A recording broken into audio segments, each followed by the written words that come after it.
4వ మాటను చూస్తున్నట్లయితే రండి, దేవుని యొక్క వాక్యాన్ని చూస్తున్నట్లయితే అపోస్తల కార్యములు 8వ అధ్యాయం 21వ వచనం. అపోస్తల కార్యములు 8వ అధ్యాయం 21వ వచనం. అపోస్తల కార్యములు 8వ అధ్యాయం 21వ వచనం. నీ హృదయము దేవుని ఎదుట సరైనదిగా కాదు గనుక ఈ కార్యమునందు నీకు పాలు పంపులు ఏమంటున్నాడు?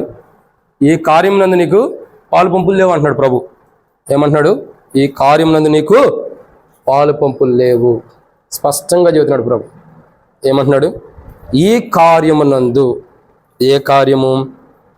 అందుకు 20వ వచనం.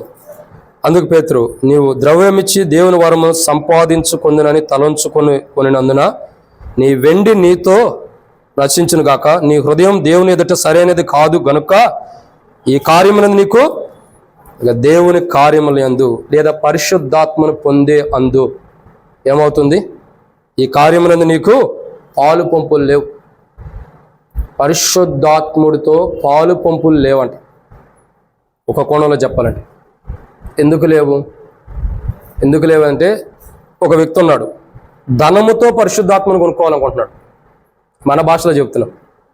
ద్రవ్యముతో కొనాలనుకుంటున్నాడు, వెండితో కొనాలనుకుంటున్నాడు పరిశుద్ధాత్మని. డబ్బులు ఎన్ని ఇచ్చినా పరిశుద్ధాత్మని కొనలేము. మరి ఏమి ఇవ్వాలా? దావీదు రాజు అంటాడు కీర్తన గ్రంథం 51వ అధ్యాయంలో, విరిగి నలిగిన హృదయమే నిజమైన, విరిగి నలిగిన హృదయం అయితేనే పరిశుద్ధాత్మని మనం పొందగలుగుతాం. డబ్బు ద్వారా, ఆశ ద్వారా మనం పొందుకోలేం. ఒక వ్యక్తి జీవితంలో జరుగుతుంది. ఇలా కాదు, నీకు పాలు పంపులు లేవు అంటే పరిశుద్ధాత్మలో నీకు పాలు పంపులు లేవు, దేవుని కార్యములో పాలు పంపులు లేవు. మీరు బాగా చదవాలంటే 18వ వచనం చదవండి. అపోస్తులు చేతులు ఉంచడం వల్ల పరిశుద్ధాత్మ అనుగ్రహింపబడినని సీమోను చూచి వారి ఎదుట ద్రవ్యము పెట్టి, నేను ఎవరి మీద చేతులు ఉంచదునో వాడు పరిశుద్ధాత్మ పొందినట్లు ఈ అధికారం నాకు ఇయ్యుడని అడిగాను. పరిశుద్ధాత్మ నేను చేతులు పెట్టిన వారి మీదకి వెళ్ళాలని అధికారాన్ని అడుగుతున్నాడు. డబ్బు ద్వారా అధికారాన్ని కొనుక్కుంటున్నాడు, ద్రవ్యం ద్వారా కొనుక్కుంటున్నాడు, లేదా ఇంకా వెండి ద్వారా కొనుక్కుంటున్నాడు. అధికారం అన్నది అలా వచ్చేది కాదు. పరిశుద్ధాత్ముడు మనలో కార్యం చేసే అధికారం అన్నది, పరిశుద్ధాత్ముడు మన మీదకి రావాలన్నది డబ్బుతో మనం కొనుక్కునేది కాదు. కీర్తన గ్రంథం 51వ అధ్యాయంలో దావీదు అంటాడు, విరిగి నలిగిన హృదయముతో. ఇక్కడ సారాంశం ఏంటంటే 21వ వచనం, నీ హృదయము దేవుని ఎదుట సరైనది కాదు కాబట్టి ఈ కార్యమునందు నీకు పాలు పంపులు లేవు. ప్రభు కార్యమునందు పరిశుద్ధాత్మ అందులో మనం పాలు పంపులు ఉండాలంటే, పరిశుద్ధాత్మతో పాలు పంపులు కలిగి ఉండాలంటే మన హృదయము దేవుని ఎదుట సరైనదిగా ఉండాలి. దేవుని ఎదుట మన హృదయము సరైనదిగా ఉండాలి. ఎప్పుడైతే ఆ హృదయం దేవుని ఎదుట సరైనదిగా ఉండదో అప్పుడు మనకు పాలు పంపులు లేవండి. ఏం లేవు? పాలు పంపులు ఉండవు. పరిశుద్ధాత్ముడితోనే పాలు పంపులు లేకపోతే బైబిల్లో రాయబడుతున్న మాట ఏంది? మనిషి కుమారుడికి విరోధంగా మాట్లాడిన వారికి క్షమాపణ ఉందేమో కానీ పరిశుద్ధాత్మను దుఃఖపరిచిన వాడికి యుగమందేను రాబోయే యుగమందేను క్షమాపణే లేని క్రైస్తవ జీవితం. చూడండి ఎంత విచిత్రంగా ఉంటుంది. పరిశుద్ధాత్ముడితో పాలు పంపులు లేవంటే అసలు మనకు క్షమాపణ ఉండిద్దా? అసలు క్షమాపణ లేని, పాలు పంపు లేని క్రైస్తవ జీవితం ఎందుకు వస్తుందో తెలుసా? హృదయం. వాక్యం అంటుంది, నీ హృదయము దేవుని ఎదుట నీ హృదయము సరైనది కాదు, సరైన విధానంలో హృదయం లేదు. కాబట్టి పరిశుద్ధాత్మతో పాలు పంపులు లేవు, దేవుని రాజ్యంలో కూడా పాలు పంపులు ఉండవు. ఈరోజు మనం అర్థం చేసుకోవాల్సిన విషయం ఏంటి తెలుసా? పరిశుద్ధాత్ముడితో మన హృదయం ఎంతవరకు ఏకీభవిస్తుంది, పరిశుద్ధాత్ముడితో ఎంతవరకు మన హృదయం కలిసి ఉంటుంది, పరిశుద్ధాత్ముడితో ఎంతవరకు మన హృదయం ఏకీభవిస్తుంది, అది మనకు అవసరం. పరిశుద్ధాత్ముడితో మన హృదయం పాలు పంపులు లేకపోతే, మన హృదయం పరిశుద్ధాత్ముడితో పాలు పంపులు లేకపోతే దేవుని కార్యంలో కానీ పరిశుద్ధాత్ముడి కార్యాలు కానీ మనలో జరగవు. చాలామంది అంటారు, అయ్యా నాలో పరిశుద్ధాత్ముడు కార్యం చేయట్లేదు. ఒక్కోసారి పాపంలో ఒప్పుకోవాలన్నా ఒప్పుకోలేం. ఎందుకు ఒప్పుకోలేం? పరిశుద్ధాత్ముడు కార్యం చేయట్లా. ఒక్కోసారి వాక్యం మాట్లాడుతున్నా సరి చేసుకోలేం. ఎందుకని? పరిశుద్ధాత్ముడు కార్యం చేయట్లా. ఒక్కోసారి మన జీవితాల్లో ఎంత వాక్యం విన్నా మన జీవితం మార్పు నందదు. ఎందుకని? పరిశుద్ధాత్ముడు పనిచేయట్లా. పరిశుద్ధాత్ముడు పనిచేయకపోతే ఇక మనం విడిచిపెట్టబడిన వారమే. కుటుంబం విడిచిపెడితే ఎలా ఉంటుందో, భర్త విడిచిపెడితే భార్య ఎలా ఉంటుందో, బంధువులు విడిచిపెడితే ఎలా ఉంటామో అలా అందరూ విడిచిపెట్టిన అనాథలాగా ఉండట్లే పరిశుద్ధాత్ముడితో పాలు పంపులు లేకపోతే. ఇది ఎన్నో మాట. లవోదిక స్థితి అలాగ ఉంది. పరిశుద్ధాత్ముడితో పాలు పంపులు లేవు. కారణం ఏంటి? పరిశుద్ధాత్ముడితో సావాసం లేదు. ఎందుకంటే అధికారం కావాలని కోరుకుంది. ఎందువల్ల? హృదయం సరైనదిగా లేదు. లవోదిక యొక్క హృదయం సరైనదిగా లేదు, అక్కడ ఉన్న సంఘస్థుల యొక్క హృదయం. తద్వారా వాళ్ళు దేవుని కార్యాలు పరిశుద్ధాత్మక దేవునితో ఉండే పాలు పంపుల్ని పోగొట్టుకున్నారు. ఈరోజు మనం కూడా మన హృదయం ఎలా ఉందో పరీక్షించుకుందాం. అది నీవైనా నేనైనా ప్రభు దగ్గరికి వచ్చిన మన హృదయం ఎలా ఉంది, ప్రభు వల్ల ప్రవేశించే మునుపు ఎలా ఉంది, మన హృదయం ఎలా ఉందో పరీక్షించుకుందాం. లేకపోతే హృదయం సరిగా లేకపోతే పరిశుద్ధాత్ముడితో దేవుని కార్యాల్లో పాలు పంపులు లేని వారిగానే పాల్గొంటాం. అలా పాల్గొనకూడదని, ఈ హృదయం సరిగా చేసుకోండి అని లవోదికకి హెచ్చరిస్తున్నాడు, మనకు కూడా హెచ్చరిస్తున్నాడు. ఇది 4వ మాట. 5వ విషయాన్ని చూద్దారని. 5వ మాటను మనం జాగ్రత్తగా గమనించినట్లయితే మత్తయి సువార్త 5వ అధ్యాయం 36వ వచనం. మత్తయి సువార్త 5వ అధ్యాయము 36వ వచనం.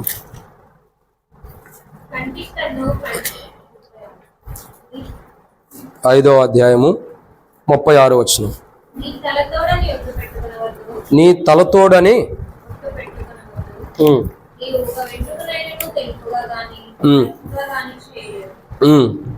ఏమని రాయబడుతూ వచ్చింది అక్కడ?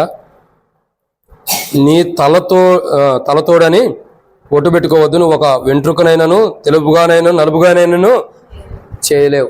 ఇప్పుడు చేస్తున్నామా లేదా? తల వెంట్రుకలు నలుపుగా తెలుపుగా చెప్పండి, చేస్తున్నారు లేదా? మరి చేస్తే ప్రభు చెప్పిన మాట ఏంది? వాగ్దానం. ఇప్పుడు మరి ఆ మాట తప్పా కరెక్టా? తప్పేనా? ఓకే, అయితే నేను చెప్తా చూడండి. ఎప్పటికి మనం నలుపు చేసామంటే జీవితకాలం నలిపే ఉండాలి, ఇక తెలుపు రాకూడదు. మనం వేసిన కలర్ వారం రోజులు 10 రోజులు పోయి మళ్ళీ తెలిపోతుంది అంటే అర్థం ఏంటి? వాక్యం నెరవేర్చబడుతుంది, మనం చేసేది అబద్ధం అని తేలుతుంది. అర్థమవుతుందండి? వాక్యమేమో నెరవేర్చబడుతుంది, మనం చేసేది అబద్ధం అని తేలిపోతుంది. బైబిల్ చెప్పే మాట ఏంటంటే ఒక శ్రేష్టకరమైన మాట అంటుంది. ఏమంటుంది? నీవు ఒక తల వెంట్రుక నల్లగానే తెల్లగానే కలర్ వేసుకోవడం కాదండి, ఒరిజినల్గా చేయలేవు. కారణం ఏంటంటే దేవుని యొక్క వాక్యం చెప్పేమాట, ప్రభు అద్భుతాలు మనం చేయలేమని అర్థం. అంటే ఒక రకంగా చెప్పాలంటే విశ్వాసం మనలో లేదు. ప్రభు అద్భుతాలు కాదు, విశ్వాసం మనలో లేదని అర్థం. ఏమంటున్నాడు? నీవు విశ్వాసం లేవు, ఏది మనం చేయలేకపోతున్నాం. ఇదే అంటే తెలుపు నలుపుగా నలుపు తెలుపుగా ప్రభు చేయగలడం మన వల్ల కాదు. పోనీ ఇంకో కోణంలో మనం చూద్దామా? ఏమంటాడు? పేతురుతో ప్రభు మాట్లాడతాడు, అల్ప విశ్వాసి అని మాట్లాడుతున్నాడు. ఎందుకు మాట్లాడుతున్నాడు? విశ్వాసిగా లేవు కాబట్టే అల్ప విశ్వాసి అని మాట్లాడుతున్నాడు. అదే విశ్వాసిగా ఉంటే ఏమంటాడు? విశ్వాసి అనే అనేవాడు కదా. అల్ప విశ్వాసం లేదు కాబట్టి విశ్వాసం లేనివాడుగా చూస్తున్నాడు, అల్ప విశ్వాసిగా చూస్తున్నాడు. అంటే కొద్దిగా కొరత కలిగిన విశ్వాసం ఉన్నాడని, పూర్తయిన విశ్వాసం లేదని అర్థం. ఈరోజు మనం అర్థం చేసుకోవాల్సిన 5వ మాట ఏంటంటే విశ్వాసం కలిగి మనం ఉండాలి. లవోదికలో ఉన్నవారు విశ్వాసం లేని స్థితిలో ఉండారు, వారిలో విశ్వాసం లేదు. అందుకే ప్రభు అన్నాడు విశ్వాసం లేదు అనే రెండు కూడా ఒక కోణాల్లోకి వస్తాయి. విశ్వాసం లేదు లవోదికలో, వారి స్థితిగతులు చూడగా, వారి యొక్క జీవిత చరిత్ర చూడగా విశ్వాసం లేని క్రైస్తవ జీవితాన్ని జీవిస్తున్నారు. కానీ విశ్వాసులే, అర్థం చేసుకోండి, విశ్వాసులే సంఘముగా కూడుకుంటున్నారు, కానీ విశ్వాసం లేదు. ఎందుకు ఆ విశ్వాసం? ఎందుకు ఆ క్రైస్తవ జీవితం? ఎందుకు ఆ విశ్వాస జీవితం? అందుకే అంటున్నాడు వ్యర్థమే, నులివెచ్చని స్థితే, నువ్వు చల్లగానైనా వెచ్చగానైనాను లేవు. ఎందుకంటే విశ్వాసగా నువ్వు కూడుకుంటున్నావు, విశ్వాసగా దేవుని మందిరానికి వస్తున్నావు, విశ్వాసగా బలలో పాల్గొంటున్నావు, కానీ ఏమంటున్నాడు? విశ్వాసం లేదు. నువ్వు అలా లేవు, విశ్వాసగా లేవు. విశ్వాసం అంటే ఆవగింజంత విశ్వాసం ఉండదు చాలు. ఏమవుతుంది? కొండెళ్ళి సముద్రంలో పడమంటే వెనక తిరిగి వచ్చి మన మీద పడిద్ది, అంతేనా? ఇప్పుడు మన విశ్వాసాలు మన మీద పడేటట్టు ఉన్నాయి, కానీ బైబిల్ ఏమంటుంది? ఆవగింజంత విశ్వాసం ఉండా కొండెళ్ళి సముద్రంలో పడమంటే పడిద్దంట. కంబిలి చెట్టు వేరుతో కూడా కదిలింపబడిద్ది. మరి అవి ఎందుకు జరగట్లేదు? వేరులతో కూడా ఎందుకు పాపం కదిలించబడతలేదు? పడవలసిన ఎందుకు పడకూడదు, తిరిగి మనకే ఎందుకు వస్తున్నాయి? ఎందుకంటే విశ్వాసం లేదు. లవోదికయ విశ్వాసం కలిగినది అనిపించుకుంటుంది, విశ్వాసులు అని అనిపించుకుంటుంది, విశ్వాసం గల సంఘం అనిపించుకుంటుంది, కానీ విశ్వాసం లేదు. అదే నులివెచ్చని స్థితి అంటే లేదు, విశ్వాసం లేదు. బల్ల దగ్గరికి వచ్చిన మనం ఎలా ఉండం? విశ్వాసమే. ఏ విశ్వాసమే? ఎల్షద్దై విశ్వాసమే, కాదని మనం అంటలా. మరి మనలో ఎంత విశ్వాసం? బలలో పాల్గొనే మన విశ్వాస పరిమాణాన్ని కొలుచుకుందాం. తూకం వేసుకుందాం, మన విశ్వాసం ఎంత ఉంది. త్రాసులో పెడితే త్రోచగలిగినంత విశ్వాసం, కొన్ని సరి సమానమైన విశ్వాసం అని ఉందా? అది లేదా? పరీక్షించుకుందాం. ఇది 5వ మాట. 6వ మాటను చూద్దామండి. 6వ మాట ఏంటంటే, దేవుని యొక్క వాక్యాన్ని చూస్తున్నట్టయితే 6వ మాట ప్రభు యొక్క లేఖన భాగంలో యెహెజ్కేలు గ్రంథం 16వ అధ్యాయం 5వ వచనం. యెహెజ్కేలు గ్రంథము 16వ అధ్యాయము 5వ వచనం. యెహెజ్కేలు గ్రంథం 16వ అధ్యాయం 5వ వచనం. ఈ పనులలో ఒకటైనను నీకు చేయవలనని ఎవరినూ కటాక్షింపలేదు. నీ అందరి జాలిపాడు వాడు ఒకడును లేకపోయెను. నీవు పుట్టిననాడే చూడ అసహ్యముగా ఉంటివి. అయితే నేను నీ యొద్దకు వచ్చి రక్తంలో పొర్లుచున్న నిన్ను చూచి, నీ రక్తంలో పొర్లి ఉన్న నీవు బ్రతుకమని నీతో చెప్పి తిన్ని. నీవు నీ రక్తంలో పొర్లి ఉన్నను బ్రతకమని నీతో చెప్పి తిన్ని. ఈడ మరొక కోణాన్ని చూసిన నీవు లేవు, కొన్ని కోణాలు మాట్లాడుతున్నాడు. ఏమని రాయబడుతూ వచ్చిందంటే 6వ మాట, నీవు బయట పారవేయబడి ఉన్నావు. ఎలా ఉన్నాడు? రక్తంలో పొర్లుచున్న చూశాడు. అంతకుముందు ఎక్కడ ఉన్నావు? నీవు పుట్టినాడే బయట నేలన పారవేయబడి పడగా చూడగా, అంటే ఎలా ఉన్నాడు? బయట పారవేయబడిన అనుభవం ఉన్నాడు, బయట పడవేయబడిన అనుభవం. పుట్టినాడే మీరు ఎక్కడ చూస్తుంటారు, ఆడపిల్లలు పుడితే, కొంతమందికి ఆడపిల్లలు ఉంటారు అనుకోండి, ఇంకొక ఆడపిల్ల పుడితే ఏం చేస్తారు? ఎవరికన్నా ఇచ్చేయటమో, లేదంటే చెత్తకొప్పు కూడా పడేసినట్టు రోడ్డు మీద మధ్యలో పక్కన పెట్టేసి వెళ్ళిపోయినట్టుగా మనం కొన్ని యూట్యూబ్ వాళ్ళు కానీ వీడియోలో కానీ న్యూస్లో కానీ చూస్తూ ఉంటాం. ఎందుకు అలా చూస్తున్నాం? ఆడపిల్ల పుట్టిందని పక్కన పడేసి వెళ్ళిపోతున్నారు. మగపిల్లడు పుడితే ముద్దు పెట్టుకుంటాం, రేపు అదే ముఖం మీద వాడు కొడతాడు. అంటే అందరూ కాదు, కొందరు. అర్థమవుతుందండి? ఆడపిల్ల ఏం చేస్తుంది? పుట్టినప్పుడే అసహ్యంగా ఉంటుంది. ఒకరోజు అనుకుంటాం, నాకు కూడా ఒక ఆడపిల్ల ఉంటే బాగుండేది. ఎందుకు? నా కుమారుడు నన్ను తిట్టినప్పుడు నా ఆడపిల్ల ఇంటికి వెళ్ళి ఒకరోజు కూర్చుని 2 రోజులే నా బాధను ఆడ పోగొట్టుకుని సంతోషంగా నా కుమార్తెతో ఉండి తిరిగి వస్తే బాగుండేది అనుకుంటాం. ఎప్పుడు? ఆడపిల్ల లేనోళ్ళకి అనిపించేది. ఎందుకంటే ఆ స్థితి ఏందన్నది తెలిసేది. ఉండేవాళ్ళు పక్కన పడేస్తున్న అనుభవం. ఇక్కడ ఏం జరుగుతుందంటే, పుట్టినాడే అసలు రక్తం కూడా కడక్కోకుండానే పక్కన పడేశారంట. ఏం చేశారు? పుట్టినరోజే రక్తము కూడా కడక్కోకుండా పక్కన పడవేయబడిన స్థితిలో ఉన్నాడు. అసలు నువ్వు ఎలా ఉండాలని ప్రభు కోరుకుంటున్నాడు? నువ్వు పక్కన పారవేసిన స్థితిలో ఉండాలని కాదు, చిరస్థాయిగా ఉండే స్థితిలో ఉండాలని ప్రభు కోరుకుంటున్నాడు. కానీ నువ్వు అలా లేవు. నీవు ఒక ఇంట్లో ఉండాలని కోరుకుంటున్నాడు, తల్లి దగ్గర ఉండాలని కోరుకుంటున్నాడు, తల్లి ద్వారా ఆదరించబడాలని కోరుకుంటున్నాడు, తల్లి ద్వారా పోషించబడాలని కోరుకుంటున్నాడు. కానీ ఇతని స్థితి చూడక ఎలా ఉంది? బయట పారవేయబడిన స్థితి, రక్తపు మడుగుల్లోనే పడవేయబడిన స్థితిలో ఉన్నాడు. కానీ దేవుడు కోరుకుంటుంది ఏంటి? చెప్పండి, దేవుడు కోరుకుంటుంది ఏంటి? నువ్వు నా దగ్గరే ఉండాలని కోరుకుంటున్నాడు. ఓ రకంగా చెప్పాలంటే ఇతడు ఎలా ఉన్నాడంటే అసహ్యముగా ఉన్నాడు. ఎలా ఉన్నాడు? చూడటానికే ఒక తల్లి పక్కన పడేసిందంటే అర్థం ఏంటి? ఒకటి, ఆ పుట్టిన బిడ్డ సరైన విధంగా లేకపోవటం అన్నా ఉండాలా, లేదంటే ఆ బిడ్డ చూసిన తర్వాత తల్లికి కానీ కుటుంబీకులు కానీ అసహ్యం వేసినా పడేయాలి. ఇప్పుడు పారవేయబడిన వ్యక్తి ఎలా ఉన్నాడు? అసహ్యంగా ఉన్నాడంట. ఇప్పుడు చెప్పండి, ప్రభు మనం ఎలా ఉండాలని కోరుకుంటున్నాడు? మధురమైన విధానంలో ఉండాలని కోరుకుంటున్నాడు. మనము జుంటిదైన దారుల కంటే కూడా మధురంగా ఉండాలని ప్రభు కోరుకుంటున్నాడు. ఒక మధురమైన క్రైస్తవ జీవితాన్ని మనం జీవించాలి. మహిమ కలిగిన, ఎంతో దేవుని మహిమతో నింపబడిన క్రైస్తవ జీవితాన్ని మనం జీవించాలని కోరుకుంటున్నాడు. కానీ మన స్థితిగతులు చూడక ఎలా ఉన్నాం? మనము బయట పారవేయబడి అసహ్యమైన స్థితిలో ఉన్నామంట. నిజంగా నీవు నేను కోరుకున్న స్థితిలో నీ లేవు. లవోదికతో మాట్లాడుతున్నా. లవోదిక ఎలా ఉందంటే బయట పారవేయబడిన అనుభవం. ఎలా ఉంది లవోదిక? బయట పారవేయబడిన అనుభవం, అసహ్యమైన స్థితిలో ఉంది. కానీ దేవుడు అలా ఉండాలని కోరుకోవట్లా. ఎలా ఉండాలని కోరుకున్నాడు దేవుడు? మహిమ కలిగిందిగా, దేవుని మహిమార్థమై దేవుని మహిమతో నింపబడిందిగా ఉండాలని దేవుడు కోరుతున్నాడు. మధురమైనదిగా, శ్రేష్టకరమైనదిగా ఉండాలని కోరుకుంటున్నాడు. లవోదిక అలా లేదు, లేవు అని స్పష్టంగా మాట్లాడుతున్నాడు. ఎలా ఉంది మరి? బయట పారవేయబడి అసహ్యంగా ఉందంట. అసహ్యమైన స్థితిలో ఉంది. ఈరోజు మన క్రైస్తవ జీవితం దేవునిలో ఎలా ఉంది? ఈరోజు మన క్రైస్తవ జీవితం దేవుని దగ్గరకు వచ్చినప్పుడు ఎలా ఉంది? మనుషులకు అసహ్యంగా ఉండ పర్ల. ఈరోజు మనల్ని అసహించుకున్న వారే రేపొద్దున మనమే మంచివాళ్ళు అంటారు. మనుషులొద్దు, కుటుంబీకులైనా బంధువులైనా ఈరోజు మనల్ని అసహించుకున్న వారు రేపొద్దున మనమే మంచివాళ్ళు అంటారు. అది కాదు, మనుషులు రీతిలో కాదు, దేవుని రీతిలో ఎలా ఉండాం? దేవుడు మనల్ని చూసినప్పుడు బయట పారవేయబడిన అనుభవం అసహ్యంగా ఉండామా?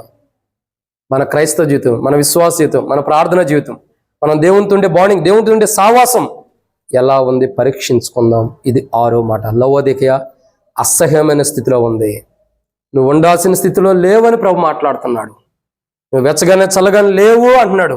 ఎలా ఉందంటే అసహ్యమైన స్థితిలో. ప్రభు ఎలా ఉండాలనుకుంటున్నాడు? ఎలా ఉండాలి? పరిశుద్ధమైన విధానంలో లేదు, పవిత్రమైన విధానం లేదు. నువ్వు లేవు పరిశుద్ధంగా పవిత్రంగా, అసహ్యమైన విధానం ఉండడం వల్ల లవోదికయతో మాట్లాడుతున్నాడు. ఈరోజు అదే మాట మనతో మాట్లాడితే సరి చేసుకుందాం. 6వ మాట. 7వ విషయం చూద్దానండి, ముగిద్దామేక. యెహెజ్కేలు గ్రంథము 16వ అధ్యాయము 5వ వచనం నుండి 8వ వచనం వరకు ఎవరైనా గట్టిగా చదవగలిగిన వారు ఉంటే చదవండి. యెహెజ్కేలు గ్రంథం 16వ అధ్యాయం 5వ వచనం నుండి 8వ వచనం వరకు స్పీడ్గా చదవగలిగిన వారు ఉంటే చదవండి. నీకు చేయవలనని ఎవరినూ కటాక్షింపలేదు, నీయందు జాలిపడిన వాడెవడునూ లేకపోయెను. నీవు పుట్టిన నాడే బయట నేలన పారవేయబడి చూడ అసహ్యంగానూ ఉంటది. అయితే నేను నీ వద్దకు వచ్చి రక్తంలో పొడుచున్న నిన్ను చూచి నీ రక్తంలో పొడి ఉన్న నీవు బ్రతుకమని నీతో చెప్పితిని. నీవు నీ రక్తంలో పొడి ఉన్నను బ్రతుకమని నీతో చెప్పితిని. మరియు నేల నాటబడిన చిగురు వృద్ధియగునట్లు నేను నిన్ను వృద్ధిలోనికి తేగా నీవు ఎదిగి పెద్దదానవై ఆభరణ భూషితురాలు వైతివి. దిగంబరివై రసహీనంగా ఉన్న నీకు స్థనము ఏర్పడెను, వెంట్రుకలు పెరిగెను. మరియు నేను నీ ఎదుగు వచ్చి నిన్ను చూడగా ఇష్టము పుట్టించు ప్రాయము నీకు వచ్చి ఉన్నను కనుక నీకు అవమానము కలగకుండా నిన్ను పెళ్లి చేసుకుని నీతో నిబంధన చేసుకునగా నీవు నా దాసి వైతివి. ఇదే ప్రభువైన యెహోవా వాక్కు. చాలక్క ఏమని రాయబడుతుంది? ఇదే ప్రభువు యెహోవా వాక్కు. ఆడేమనుందంటే 5వ వచనములో నీ అందలి ఏమని రాయబడుతూ వచ్చింది? ఒక్కరైనను నీకు మేలు చేయవాలని ఒకరైనను కటాక్షింపలేదంట. అంటే ఒకసారి మనం చూడగా మనల్ని చూస్తే అందరూ ఎలా ఉండాలంటే కటాక్షించేటట్టు ఉండాలి. అందరూ మన ఎళ్ళ ఎలా ఉండాలా? కటాక్షం చూపించేటట్టు ఉండాలి. ఇప్పుడు చూడండి, ఆరాధనలో కూడా చూసాం. త్వరగా ముగిచ్చేద్దాం. యెరూషలేము నుండి యెరికోకు ఒక వ్యక్తి వెళ్ళాడు. యెరూషలేము నుండి యెరికోకు ఒక వ్యక్తి వెళ్ళాడు. వెళ్ళిన ఆ వ్యక్తి గాయాలతో, దొంగల చేతిలో పడి కొట్టబడి గాయాలతో ఉన్నాడు. గాయాలతో ఉన్న వ్యక్తిని మంచి సమరయుడు వెళ్ళినప్పుడు ఏం చేశాడు? చూశాడు. ఒళ్ళుకి ఏదో కట్టాల్సింది మందు కట్టాడు, లేకపోతే నూనె పోసి కట్టాడు, పూటకుళ్ళు వాడిని ఇంటికి చేర్చాడు. అంటే ఇప్పుడు గాయము పొందిన వ్యక్తి ఎలా ఉన్నాడు? మంచి సమరయుడి ద్వారా కటాక్షాన్ని పొందిన వాడుగా ఉన్నాడు. ఎలా ఉన్నాడు? కటాక్షాన్ని పొందాడు. అంటే మంచి సమరయుడు ఏం చేశాడు? కటాక్షించాడు. పోనీలే అని చెప్పి దయదలిచి ఏం చేశాడు? ఎక్కడో పడి దొంగల చేతిలో పడి ఉండేవాడిని తీసుకొచ్చి పూటకుళ్ళ వాని ఇంటికి చేర్చాడు. ఇది దయదలిచేగా చేసింది, కటాక్షం చూపించబడేగా. అదే కటాక్షం చూపించబడకపోతే ఏమయ్యేవాడు? చెప్పండి, ఏమయ్యేవాడు? ఆ దెబ్బలకి కొంతసేపు కొన ఊపిరితో ఉండేవాడు ఏమయ్యేవాడు? ఊపిరి బాగొట్టుకునేవాడు. ఇప్పుడు లవోదిక స్థితి అదే ఉంది. ఎలా ఉంది లవోదిక స్థితి?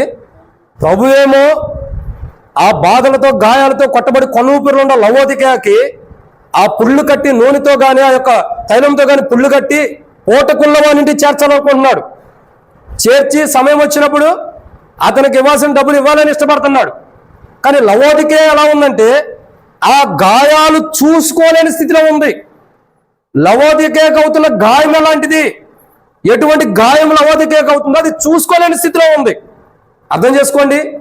ప్రభువేమో దాని గాయాలు కట్టాలని ఇష్టపడుతున్నాడు, మంచిగా ఉండాలని ఇష్టపడుతున్నాడు. కానీ లవోదికే ఎలా ఉందంటే గాయములతో ఉంది. గాయములతో ఉండకూడదని ప్రభు ఇష్టపడ్డాడు.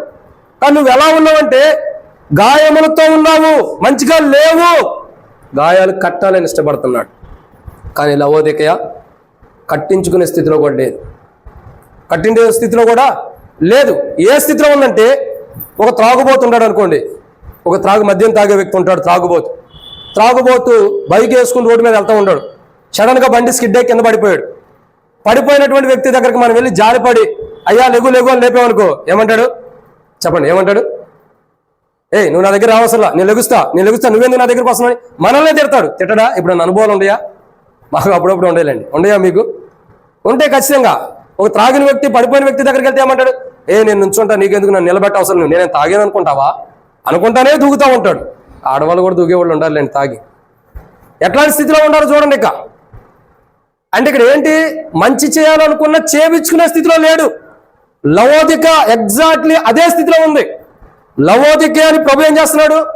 కటాక్షించాలని ఇష్టపడుతున్నాడు. తన కటాక్షము, తన ప్రేమ, తన కనికరము, తన జాలి లవోదిక మీద కనపరచాలని ఇష్టపడుతున్నాడు. కానీ లవోదిక అయితే మటుకి ఆ కటాక్షాన్ని పొందుకునే స్థితిలో లేదు. ఆ జాలిని, ఆ దయని, ఆ వాత్సల్యతను పొందుకునే స్థితిలో లవోదిక లేదు. ఈరోజు అదే మాట్లాడుతున్నాడు లవోదిక స్థితిగతులు అలాగే ఉంది. ఎంత దారుణంగా ఉందంటే, కనీసం నీకు మేలు చేయవాలని ఎవరನ್ನು అంటే ఒక్కరు కూడా లేదంటే కటాక్షించేవాడు. ఇక దేవుడే కటాక్షించి మాట్లాడుతున్నాడు, అయ్యా నువ్వు ఈ స్థితిలో ఉండవమ్మా, లవోదిక నువ్వు సరి చేసుకో. ఏమంటుంది ప్రభు? మాట్లాడుతున్నాడు, వాక్యం మాట్లాడుతున్నావు, నువ్వు ఈ స్థితిలో ఉండవు, లవోదిక సరి చేసుకో. నీ మీద కటాక్షించాలని, నిన్ను కటాక్షించాలని నేను చూడగా నువ్వు కటాక్షం పొందే స్థితిలో లేవు అంటే అర్థం ఏంటి? చాలా దూరం వెళ్ళిపోయామని అర్థం. చాలా దేవుళ్ళ నుంచి దూరం వెళ్ళిపోయామని అర్థం. దేవుళ్ళ నుండి చాలా దూరం వెళ్ళిపోయామని అర్థం. దగ్గరకు రావాలి, సమీపంగా రావాలి. ఎవరినూ కూడా నీ అందరూ కటాక్షించే ఆలోచన ప్రజలకు లేదంట. ఎవరో కూడా కటాక్షించడానికి కూడా ఇష్టపడతలా. కానీ ఒక వ్యక్తి ఉన్నాడు, ఆయన ప్రభువైన యేసు ప్రభువు. ఈ లోకంలో ఉన్నవారు ఎవ్వరు నిన్ను కటాక్షించకపోయినా, ఎవ్వరు నీ మీద కనికరం చూపించుకోకుండా అందరూ నీకు దూరంగా ఉంటా, ఆయన ఒక్కడే నీకు దగ్గరగా ఉంటాడు. ఆయన ప్రభువైన మంచి సమరయుడు, ప్రభువైన యేసుక్రీస్తు ప్రభువు. లవోదిక దేవుని కటాక్షాన్ని పొందే స్థితిలో లేదు. అదే ప్రభు మాట్లాడుతున్నాడు. దేవుని ద్వారా కనికరించబడే స్థితిలో రాలేకపోతుంది. అయినా దేవుడు కనికరించాలని ఇష్టపడుతున్నాడు, కానీ లవోదికేనే దగ్గరికి రాలేకపోతుంది.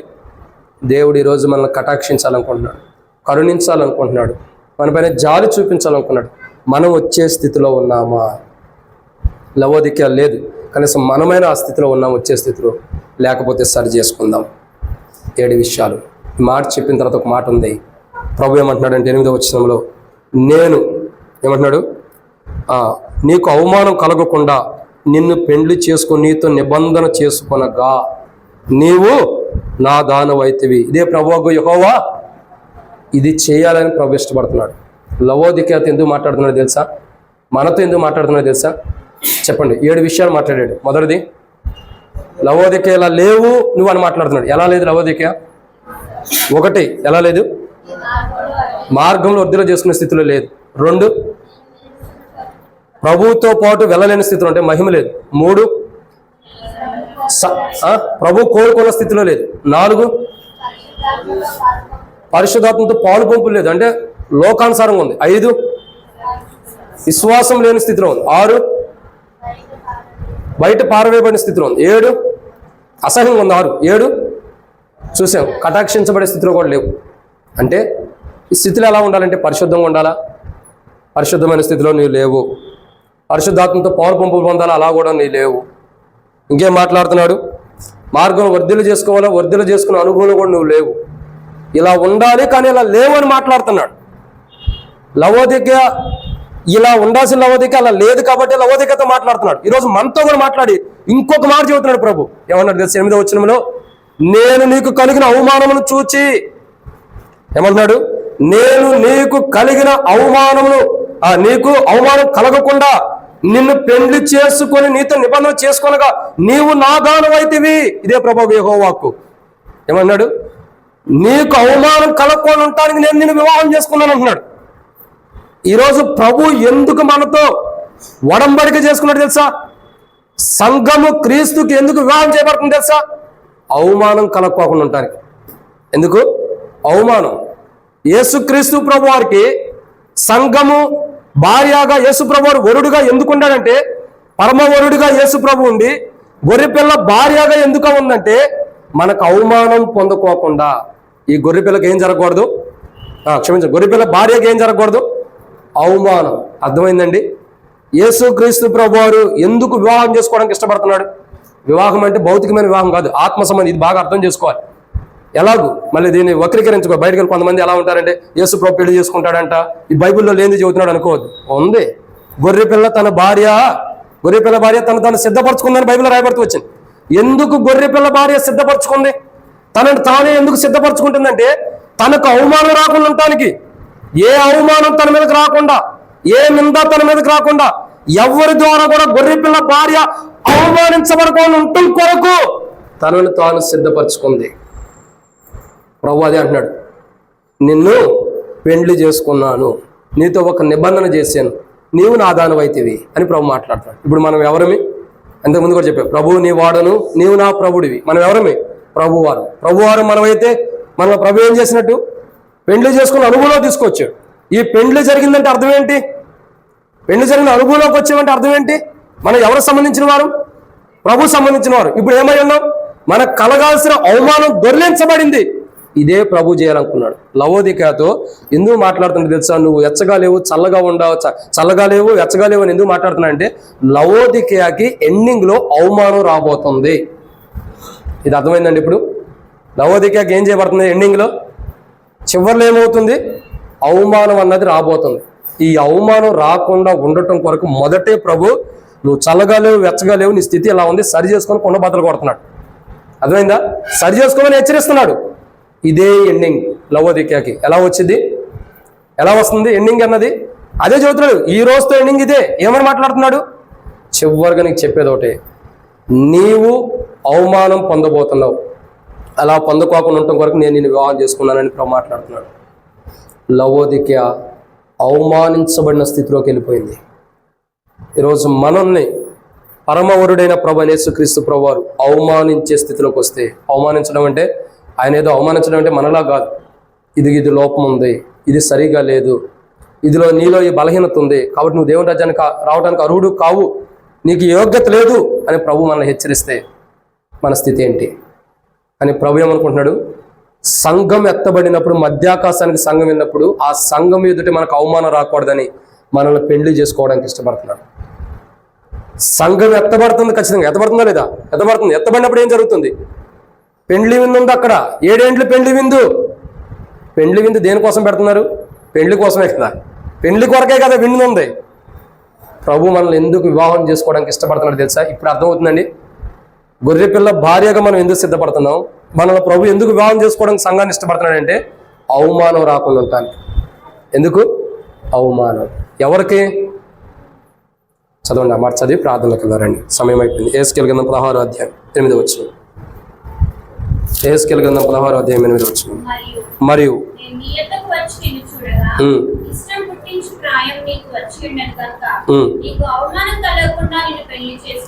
ఇప్పుడు అర్థమైందండి. ఎవరికి అవమానం?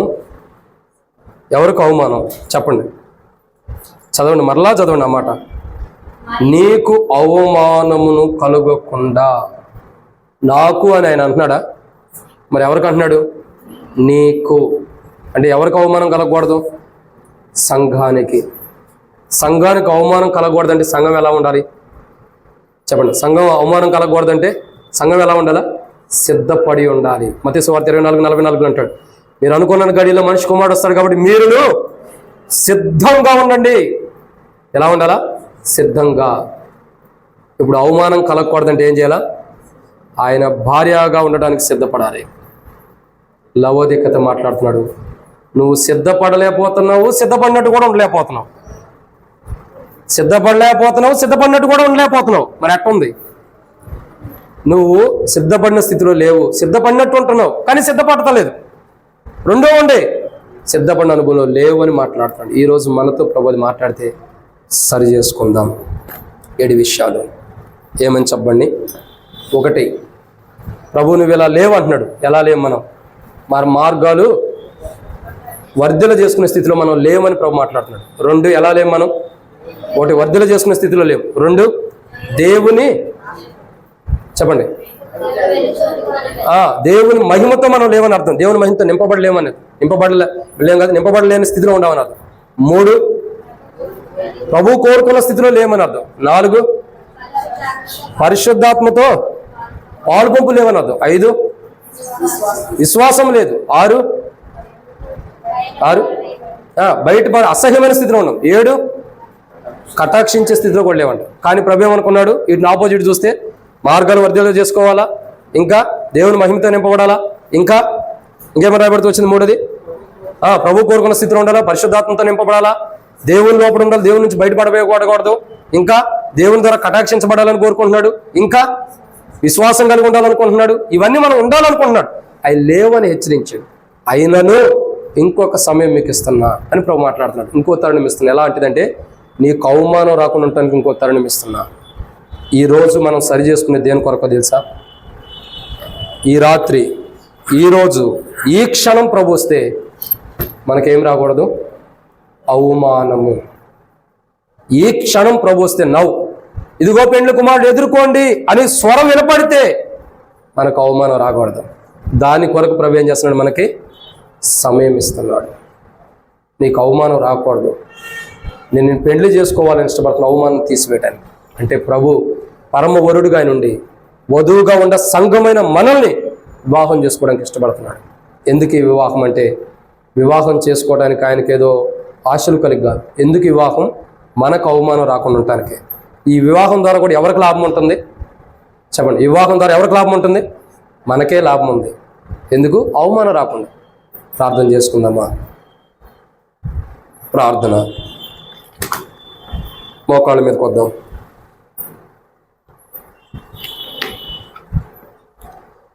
కళ్ళు తెరిచి ఎవరు అటు ఇటు చూడొద్దు, ప్రజల వైపు చూడొద్దు. లవోదికయ ప్రభు ఆశించిన రీతిలో లేవు అని లవోదికయతో ప్రభు చెప్పాడు. లవోదికయ ఎలా ఉండాలని ప్రభు అనుకున్నాడు, అలా లేదు, నువ్వు లేవు అని ప్రభు మాట్లాడాడు. ఈరోజు మనతో కూడా ప్రభు మాట్లాడితే సరి చేసుకుందాం. మన మార్గాలు లేవు, వదిలి చేసుకోలేకపోతున్నాం, దేవుని మహిమతో ఉండలేకపోతున్నాం. పరిశుద్ధాత్మను దుఃఖపరిచిన అనుభవాలు మనలో ఉన్నాయి. పరిశుద్ధాత్మతో సావాసం లేదు, విశ్వాసం లేదు. ఈరోజు మన స్థితిగతులు ఎలా ఉండే పరీక్షించుకుందాం. ప్రభు దగ్గరికి వద్దాం. ప్రభువా, నాకు అవమానం కలిగే స్థితిలో నేను ఉండాను. ఈ క్షణం నాకు ఇప్పుడు చూస్తే అవమానం కలిగిద్ది. నాకు వచ్చే అవమానాన్ని తొలగించు. నాకు ఈరోజు అవమానం కలిగే స్థితిలో ఉండాలి. ఈ క్షణం, ఈరోజు, ఇదిగో ఆకాశం మేఘాడే వచ్చుచున్నాడు, మనిషి కుమారుడు ఎదుర్కోవాలని స్వరం వినపడితే ఈరోజు నాకు అవమానమే. ఈరోజు నేను అవమానించబడిన స్థితిలోనే ఉంటా. ఎందుకంటే నన్ను కటాక్షించాలనుకున్నా నేను కటాక్షాన్ని పొందే స్థితిలో లేను, అసహ్యమైన స్థితిలో ఉన్నాను. ప్రభువా, విశ్వాసం కలిగి లేను. కాబట్టి తండ్రి, నా జీవితాలు సరైన మార్గాన్ని వర్ధల చేసుకోలేకపోతున్నా.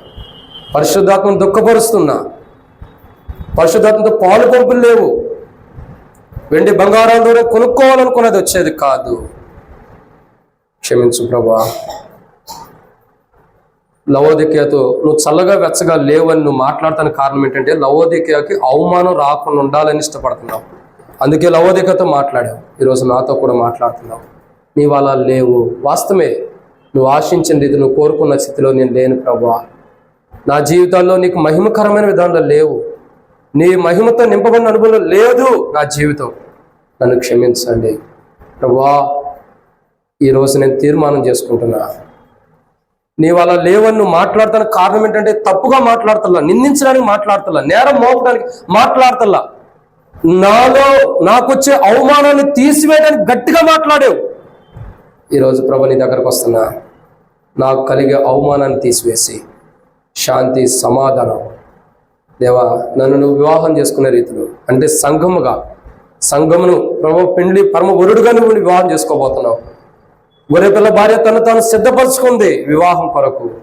కానీ నేనైతే నీతో జరిగే వివాహం అంటే పరసంబంధమైన పరిమాణంలో పరసంబంధమైనది దాంట్లో నేను సిద్ధంగా లేను. పరిణయములో నేను సిద్ధముగా లేను. పరిణయం ఆడటానికి నువ్వు సిద్ధంగా ఉండ నేను లేను. నేను ఇప్పుడు అవమానం పొందే స్థితిలో ఉన్నా. ఈ అవమానం నుండి అవమానం పొందే స్థితిలో ఉన్న క్రైస్తవ జీవితాన్ని మార్చు. చల్లగా వెచ్చగా లేవు అంటున్నావు, నిజమే, నేను లేను. లేని స్థితిలో ఉండా. ఒప్పుకోమన్నావు, ఒప్పుకుంటున్నా. అతిక్రమాలు దాచిపెట్టేవాడు వర్ధిల్లడు, వాటిని ఒప్పుకొని విడిచిపెట్టేవాడు కనికరాన్ని పొందుతాడు అన్నారు. ఈరోజు ఒప్పుకుంటున్నా, ప్రభా నువ్వు ఆశించిన రీతిలో నేను లేవు అన్నావు, నిజమే నేను లేను, క్షమించు. నాకు వచ్చే అవమానాన్ని తీసేయాలని ఆలోచన చేస్తున్నావు, నేనైతే ఇంకా అవమానాన్ని తెచ్చుకోవాలన్న స్థితిలో ఉండా. ఈరోజు నా స్థితిగతులు మార్చు, నా మనసును మార్చు, నా ఆలోచన మార్చు. కఠినమైన హృదయం, రాత్రి లాంటి నా హృదయం, నా ఆలోచన, నా ఉద్దేశాలన్నీ మార్చేసి నీకు ఇష్టమైన రీతిలో సిద్ధపరచు. నాకు అవమానం రాకుండా నీ పెండ్లి భార్యగా నన్ను సిద్ధపరచు ప్రభా. అలా లవోదిక సిద్ధపడాలని ఇష్టపడుతున్నాను, నన్ను కూడా సిద్ధపరచు ప్రభా అని ఎవరైనా అడుగుతుంటే, ఇటు రీతిలో అడిగిన వారు ప్రభా యేసుక్రీస్తు నామం పేట ప్రార్థిస్తున్నాం తండ్రి అని ఎవరైనా అడిగితే మీ కుడి హస్తం ఈ తలగన పైకెత్తించుని మీకోసం ప్రార్థన చేస్తాను. సహోదరి యేసు ప్రభు మిమ్మల్ని క్షమించును గాక. సహోదరిలారా యేసు ప్రభు, సహోదరిలారా యేసు ప్రభు, సహోదరిలారా యేసు ప్రభు, సహోదరిలారా యేసు ప్రభు, సహోదరిలారా యేసు ప్రభు మిమ్మల్ని క్షమించును గాక. సహోదరులారా యేసు ప్రభు మిమ్మల్ని క్షమించును గాక. నీకు కలిగే అవమానము, నీకు కలగబోతున్న అవమానాలు ప్రభు నీతో పరిణయమాడి నిన్ను తప్పించును గాక. ఇంకెవరైనా ఉన్నారా? ఇంకెవరైనా వెనుకున్న సహోదరులారా ప్రభు మిమ్మల్ని కూడా క్షమించును గాక. ఇంకెవరైనా? రాతి హృదయం ఉంటే అది ఎన్నటికి అలాగే నిలిచిపోయేది. ఫరో హృదయాన్ని కఠినపరుచుకున్నాడు, లాస్ట్ లో ప్రాణాన్ని నష్టపోతూ వచ్చాడు. ఈరోజు మనతో ప్రభు మాట్లాడినప్పుడు, ఈరోజు ప్రభు మనతో హెచ్చరిస్తున్నప్పుడు, ఎక్కడన్నా సహోదరులు ఎలా తీర్మానం చేసుకుందాం. హృదయాన్ని కఠినం చేసుకోవద్దు. అదే ఒక దినాన్ని మనకు నష్టపరిచింది. ఆ కఠినమైన హృదయమే ఒక దినాన్ని మనకు అవమానం తీసుకురాబోతుంది. ఈరోజు కఠినపరుచుకున్న జీవితమే ఒక రోజు అవమానంగా మారబోతుంది. కానీ ప్రభు అవమానం తొలగించి పెండ్లాడు అలా ఇష్టపడుతున్నాడు. ఇంకెవరైనా ఉన్నారా? ఇంకా ఎవరైనా అంటే మీ కుడి హస్తం మీ తలగన పైకి తెచ్చి మీకోసం ప్రార్థన చేస్తా. సోదరి యేసు ప్రభు నీకు కూడా అలా చేయను కాక ప్రభు, నీకు వచ్చే అవమానాన్ని తొలగించను కాక. ఇది నాకు మీకు కాదు, ఇది మనకి మధ్యలో జరిగే యుద్ధం కాదు. ఇది సాతానికి దేవుని బిడ్డలకు మధ్యలో జరిగే యుద్ధం. మనం తీర్మానం చేసుకుని చేయెత్తితే మన జీవితంలో సాతాను ఓడిపోయినట్టు, ప్రభు గెలిచినట్టు. ఇంకెవరైనా ఉన్నారా? ఇంకా ఎవరైనా? ప్రార్థన. మమ్మల్ని మిక్కిలిగా ఎక్కువగా ప్రేమించిన ప్రియ పరలోకపు తండ్రి, చెయ్యెత్తి తీర్మానం చేసుకుని, ఇదిగో ప్రభా నేనున్నాను, నా స్థితిగతులు అవమానించబడే స్థితిలో ఉంది కాబట్టి నా మార్గాన్ని వర్ధిల్లు చేసుకోకపోవడం ద్వారా నేను అవమానించబడతా, నీ మహిమ లేకపోవడం ద్వారా అవమానించబడతా, విశ్వాసం లేకపోవడం ద్వారా అవమానించబడతా, బయట పారవేయబడటం ద్వారా అవమానించబడుతున్నా, కటాక్షం పొందలేకపోవడం ద్వారా, కటాక్షించబడకపోవడం ద్వారా, అనేకుల ద్వారా కటాక్షాన్ని పొందకపోవడం ద్వారా అవమానించబడుతున్నా. దేవా నా మార్గము సరైనది లేదు, నువ్వు కోరుకున్న రీతిలో లేకపోవడం ద్వారా అవమానించబడతా. అయితే ఈరోజు నీ దగ్గరకు వస్తున్నా, పరిశుద్ధాత్మతో పాలు పంపులు లేకపోవడం ద్వారా అవమానించబడుతున్నా. అయితే నీ దగ్గరకు వస్తున్నా అని ఎవరైతే నీ దగ్గరకు వచ్చారో చెయ్యెత్తి, ఇదిగో ప్రభా నేను అలా లేనని, నేను నాతో పాటు సహపాఠి వారు ఎవరైతే చేయెత్తి తీర్మానం చేసుకున్నారో వారందరిని కూడా దీవించండి. వారికి అవమానం రాకుండా, మీరే అన్నారు యెహెజ్కేలు గ్రంథం 16:8 నీకు అవమానం కలగకున్నట్లు నేను నిన్ను పెండ్లి చేసుకుంటున్నా అంటున్నారు. నీతో నిబంధన చేసి తిని నీవు నా భార్యవి, ఇదే ప్రభువుకు యెహోవా వాక్ అన్నారు. ప్రభా యెహెజ్కేలు గ్రంథం 16:8 ప్రకారం మాకు అవమానం కలగకోకుండా మమ్మల్ని పెండ్లి భార్యగా చేసుకుని మాకు వచ్చే అవమానాన్ని మీరు మొదటే భరించి అవమానాన్ని తీసివేయండి ప్రభు అని చేయెత్తిన వారందరినీ క్షమించండి. చేయెత్తకోకుండా మనసులో తీర్మానం చేసుకుంటే వారిని కూడా క్షమించండి. ఇంకా హృదయాన్ని కఠినపరుచుకుని దూరం ఉంటే మీరే మాట్లాడి నష్టపోయి ఒక దినాన పెండ్లి కుమార్తెగా ఉండకోకుండా ఆ స్థితి నుండి కోల్పోయే స్థితిలోకి రాకుండా దూరంగా ఉండేవారితో కూడా కఠినం చేసుకున్న వారితో కూడా మాట్లాడమని మీకు అప్పచెబుతూ, లవోదికలాగా మేము ఉండకోకుండా వాక్యం మాట్లాడిన విధానం, వాక్య వెలుగులో మేము నడిచినట్టు, జీవించినట్టు, వాక్య ప్రకారం ఉండేవారికి సిద్ధపరచమని ప్రభువైన యేసుక్రీస్తు నామం పేరిట శ్వాసంతో ప్రార్థిస్తున్నాం తండ్రి, ఆమేన్. అట్లాగా మౌనంగా ఉందాం.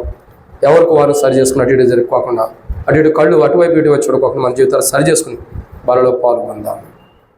ఎవరు కూడా అటు చూడద్దు. ఇంకా అవమానించబడుతున్నాయి ఏమన్నా మన జీవితాలు ఉంటే పరీక్షించుకొని ప్రభు యొక్క బలలో పాల్గొందాం. ప్రభు మన జీవితాలు సహాయం చేయను గాక. ఆమేన్.